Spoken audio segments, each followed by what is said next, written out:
What is up, everybody? JT Dangerous here once again. I am back to do my AEW's Full Gear 2019 predictions. Now, Full Gear happens this Saturday.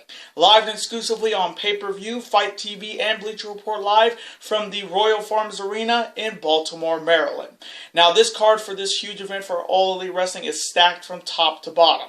We have 8 big matches with 3 titles on the line, so I am very excited to do my Full Gear predictions for you guys this year, and I hope you guys do enjoy.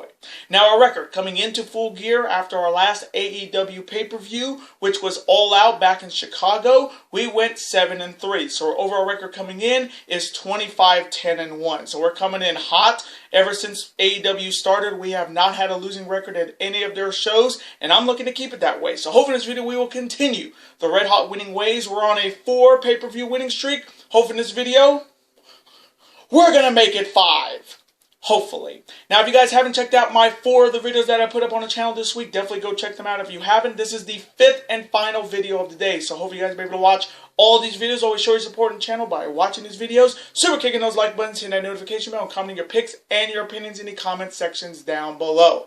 Now, if this is your first time watching my channel today, as a first time viewer, and this is your first video, boy, pick to go in if you're a huge fan of All Elite Wrestling and being the elite like I am, and you're ready for this all Full Gear event in Baltimore, Maryland.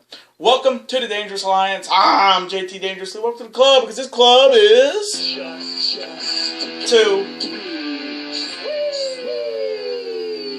Whoop whoop! Again, thank you guys so very much. Now, other than that, let's get right into these predictions. Starting off with the first matchup that will happen on the Full Gear pre-show. It is a women's one-on-one grudge match between Dr. Britt Baker, DMD, facing off against Brie Priestley.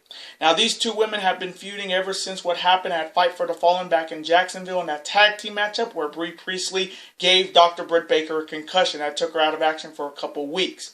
Then it escalated at All Out in the first ever Women's Casino Battle Royal for a shot at the AEW Women's title on AEW's first show in Washington, D.C. for Dynamite, in which Brie Priestley cost Britt Baker a shot at that title. So it definitely made it personal. Now, this matchup is definitely big because whoever wins this could be right in line for a shot at the AEW Women's Championship. Now, starting off with Britt Baker first, she is looking to rebound and bounce back after losing that Battle Royal, and she's looking to end this living hell that she's been living in AEW thanks to Brie Priestley. And with her boyfriend being the leader of the Undisputed Era, Adam Cole Bebe, she is looking to get another big one-on-one victory on AEW's pay-per-views.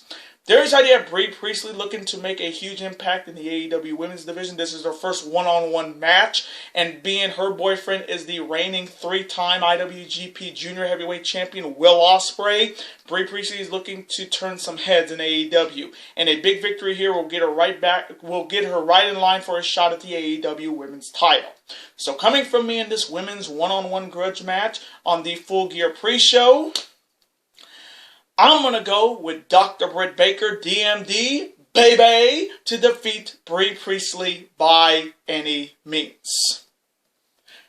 And now on to the main show with a huge one-on-one showdown between the bad boy Joey Janela facing off against, accompanied by a WWE Hall of Famer, 1/3 of the original 4 Horsemen, Tully Blanchard. He is the chairman of AEW and the Perfect 10, Shawn Spears. Now, this whole matchup came to be on an episode of Being the Elite, when Tully Blanchard and Shawn Spears were talking backstage. Joey Janela coming out with a cigarette like he usually does, and he puts his cigarette in Tully Blanchard's soda. Now, as a soda guy, that's flat out disrespectful. And then the following week, I think it was the following week or the next couple of weeks, in Charleston, West Virginia at AEW's Dark, Joey Janela was again smoking backstage, and Tully Blanchard came out saying, Mr.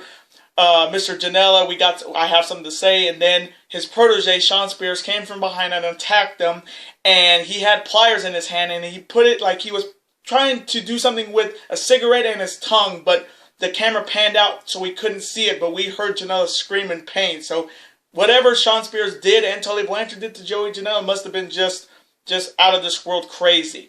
Then it escalated on Wednesday night on Dynamite in Charlotte, North Carolina, where after Shawn Spears defeated Brandon Cutler, they started attacking Cutler, and then Joey Janela came out to stop the beatdown. So this matchup is very intriguing, that a matchup that actually started started from Being the Elite episode to having a matchup on this pay-per-view. So, you know, when you watch Being the Elite, you can always find little hints that they could be having a match at on a Dynamite episode or a pay-per-view.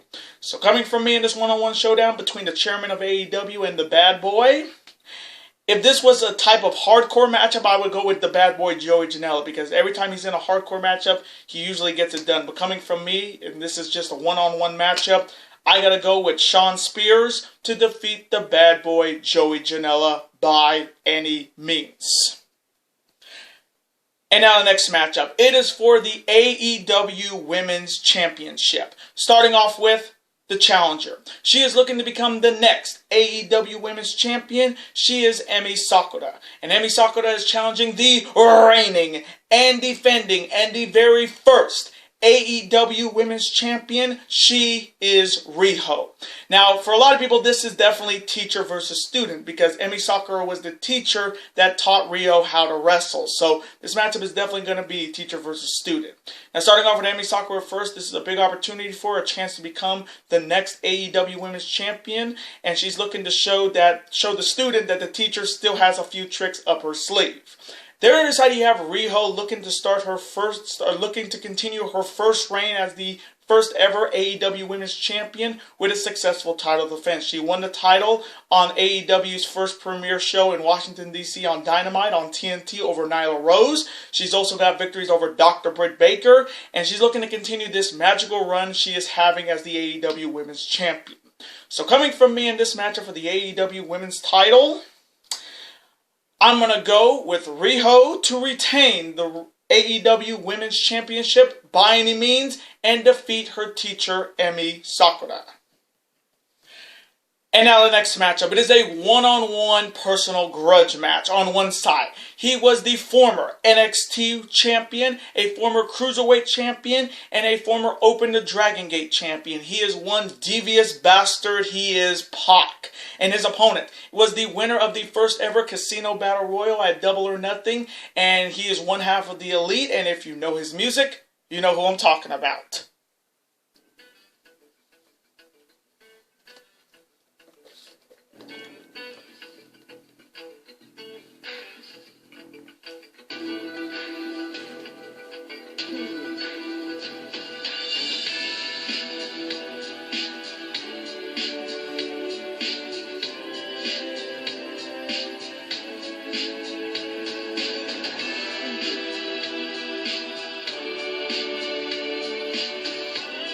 He is Hangman Adam Page. Now, this matchup was originally supposed to happen at Double or Nothing at AEW's first show in Vegas.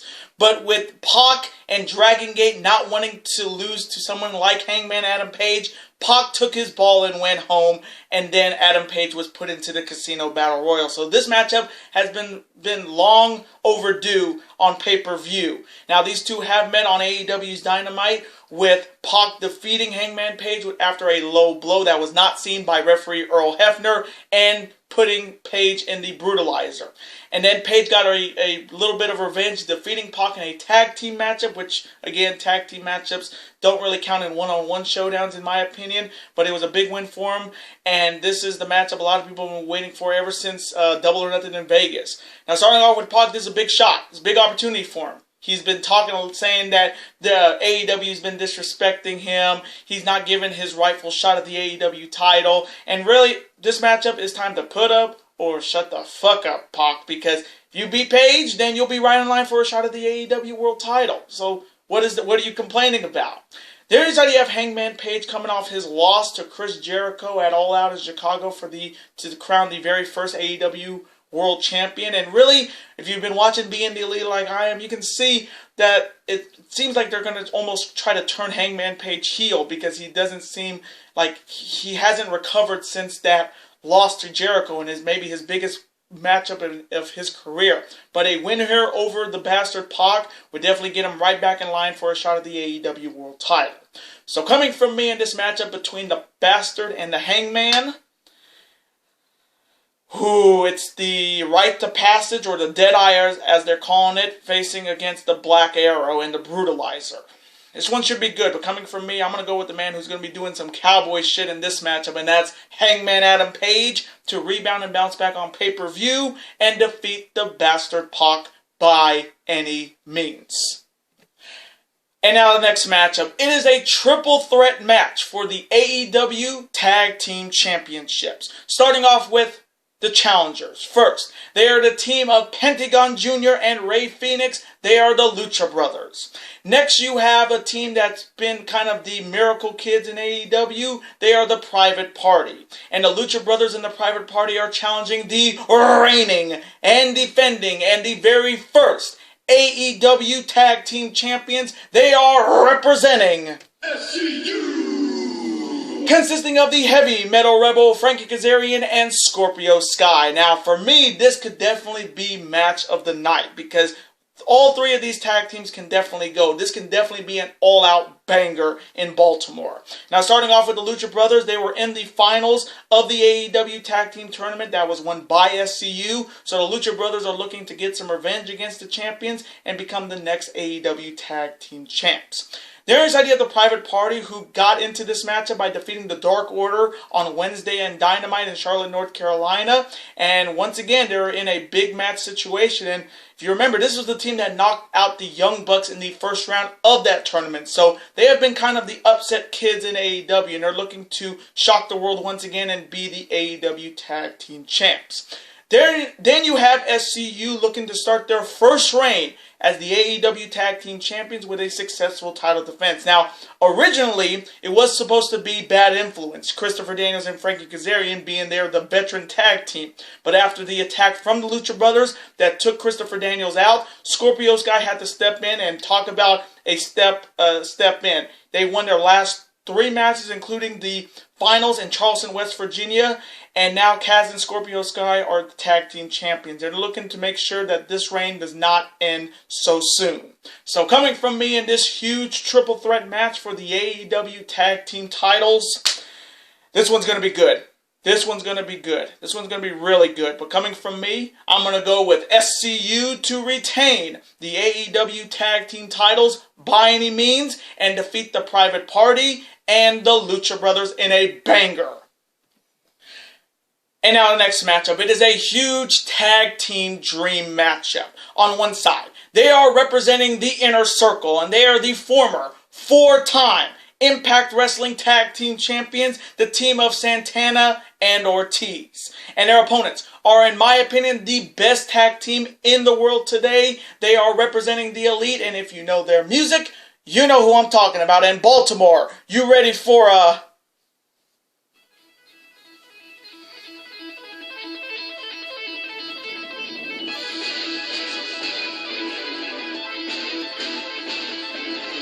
Super Kick Party!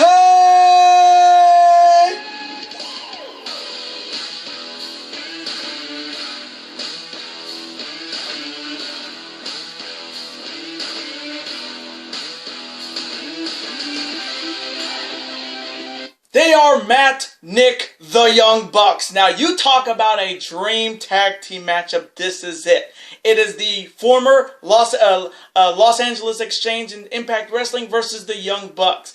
Now, this whole thing started at All Out in Chicago after that Escalera de la Muerte match with the Young Bucks and Pentagon Jr. when Santana and Ortiz made their AEW debut after leaving Impact Wrestling. And now, being part of Chris Jericho's Inner Circle, this tag team is looking to make a huge statement here on pay-per-view by defeating the Elite's greatest tag team of all time. There's already the Young Bucks looking to continue their winning ways in AEW. They've been killing it. That Escalera de la Muerte match at All Out in Chicago was absolutely amazing. And we're going to see if they're gonna really take it up, because after what happened in Charleston, West Virginia with the Rock and Roll Express being attacked by Santana Ortiz, and we saw that brawl on Wednesday night and on Dynamite on TNT with the Young Bucks and Santana Ortiz, this one's going to be a damn banger. We got a couple great matches that are going to happen on this card, and this is one of them. So coming from me, in this huge tag team dream matchup, ooh, man.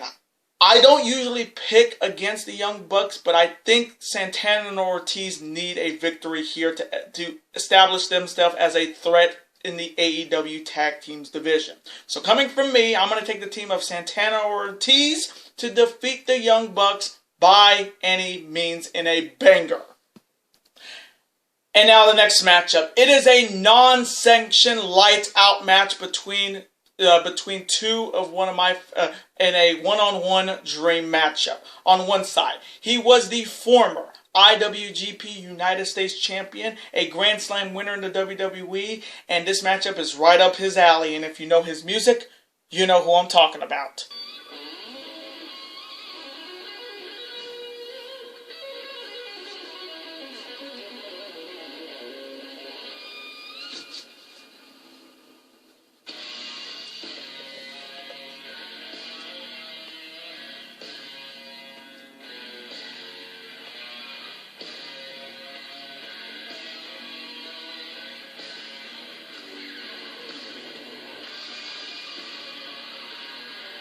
He is Death Rider Jon Moxley and his opponent. And easily, in my opinion, he is still the greatest wrestler on the planet today. He is the former IWGP Heavyweight Champion, a former G1 Climax winner, one half of the Golden Lovers, and representing the Elite. And he is the cleaner, and if you know his music, his old music, you'll know who I'm talking about.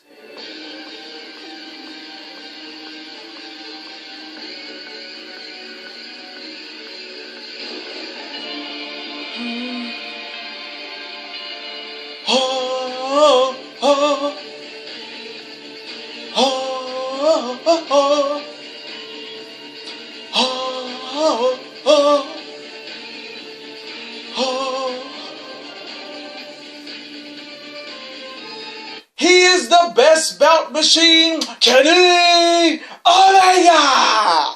Now, this matchup was supposed to happen at All Out in Chicago, but with the staph infection that nearly killed Jon Moxley in real life came back, and Jon Moxley had to back out of the match, in which Pac took Jon Moxley's place in that match against Kenny Omega. So this matchup we've been waiting for ever since, we've been waiting for this matchup for a long time. And really there's nothing else to say, as I said in All Out. This matchup is big, it's non-sanctioned, it's right up Jon Moxley's alley, and Kenny Omega's looking to get back on the winning track because lately, in AEW pay-per-views, his biggest win so far has been against Shima at Fight for the Fallen. He lost to Jericho at Double or Nothing, and he lost to Pac at All Out. So, if Kenny Omega wants to get back into the AEW World title picture, he needs a marquee win. Even though this matchup is not going to count to the win-loss record between the two, which, again, I'm not happy about, but I know this matchup is going to be a banger. If you thought that no disqualification matchup we saw with Jericho and Omega at Wrestle Kingdom was good, this one's going to be even better, maybe 10 times better. So coming from me, in this non-sanctioned lights-out dream matchup, is the Paradigm Shift versus the One-Winged Angel, the V-Trigger, Dr. Wily's Bomb, the Snapdragon, everything in Omega's arsenal. And he's going to have to bring it all against a man who is the purveyor of violence. So coming from me, I may get this one wrong, but I have to go with the best bout machine, Kenny Omega, to get it done and defeat Death Rider Jon Moxley by any means in a banger. And now, the main event. It is for the AEW Championship. Starting off with the challenger. He is the former Ring of Honor World Champion, the former IWGP United States Champion. He is a former NWA World Heavyweight Champion, and he's looking to become the next AEW World Champion. He is one of the executive vice presidents of AEW and the American Nightmare, Cody Rhodes. And Cody is challenging the reigning and defending and the very first AEW World Champion, the only man in World Wrestling Federation history to defeat The Rock and Stone Cold on the same night to become the Undisputed Champion, a record-setting 9-time WWE Intercontinental Champion, the former IWGP Intercontinental Champion. He is Le Champion, the Painmaker, Y2J, Chris Jericho. Now, this matchup has a few stipulations. The first stipulation, if this matchup goes to a 60-minute draw, which definitely could happen, but I doubt it, it will come down to 3 established judges. And the second stipulation is big, especially for Cody, because if you did watch AEW on TNT yesterday in North Carolina, Cody said if he does not win the AEW World title, he will never challenge for the title ever again, which puts a huge target on Cody's back, because a lot of people have been saying that Cody doesn't deserve to get this title shot because he's an executive vice president of AEW. It's like if Shane McMahon went after the WWE title and won it. It would be kind of sketchy for somebody like Cody to win the title and he's an executive vice president of the company.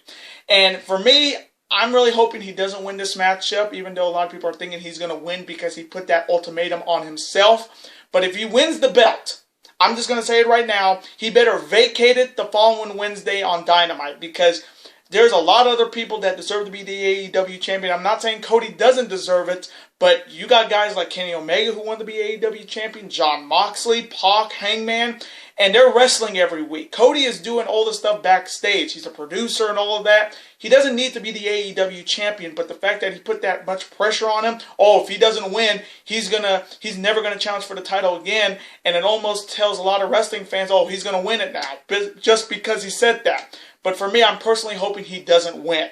The other side, you have Chris Jericho looking to continue his reign as Le Champion of AEW and continue the little bit of the bubbly and continue his reign as the AEW champion. His last title defense was against Darby Allin in that Philadelphia street fight on Dynamite, but this is his first title defense on AEW's pay-per-view. And with his backing of the Inner Circle with Jake Hager, Sammy Guevara, the Spanish God, and Santana Ortiz, the odds are in the favor of the Painmaker himself. So, coming from me, in this huge matchup for the AEW World title, it's the Judas Effect and the Codebreaker and the Walls of Jericho facing off against the Crossroads and the Final Cut. This one's going to be good, but coming from me, like I said, if Cody wins the belt, he better vacate it the night after on Dynamite. So coming from me, I'm going to go with Le Champion Chris Jericho to retain the AEW title by any means and defeat Cody with a little bit of the bubbly. So, and those are my Full Gear 2019 predictions. Now, I want to thank you guys so very much for watching this video today. Comment below, who do you have winning all these matchups? Who do you have winning the AEW title between Cody and Chris Jericho? Who do you have winning that lights-out non-sanctioned match between Moxley and Omega? Who do you have winning the tag team titles between SCU, the Lucha Brothers, and the Private Party? Who do you have winning the women's title between Emi Sakura and Riho? And who do you have winning between Pac and Hangman and Page? Let me know in the comment section below all your picks and your opinions. Let's have a conversation about it. Of course, I'm always on to see your comment, like it, and of course reply right back to it, because comments are absolutely always welcome on this channel. And I do want to thank you guys so very much for watching all the videos I put up on the channel this week. Again, thank you guys for all the support, and a little bit of an update here. I will not be doing my New Japan Pro Wrestling World Tag League predictions this year. I'm going to give myself a little bit of a break so I can get ready to do my Wrestle Kingdom 14 predictions for you guys. So, once again, I will not be doing World Tag League this year for New Japan Pro Wrestling. Now, before you guys go, as always, you guys can never forget to do this. That like button, comment, share with friends, of course, super kick! That like button like only you guys can. Of course, you guys can never forget to do this as well. That subscribe button to become part of this bigger and dangerous alliance. And I will see you guys next week for 2 big videos. Later days, guys. Have a wonderful week. And peace. All elite. All elite.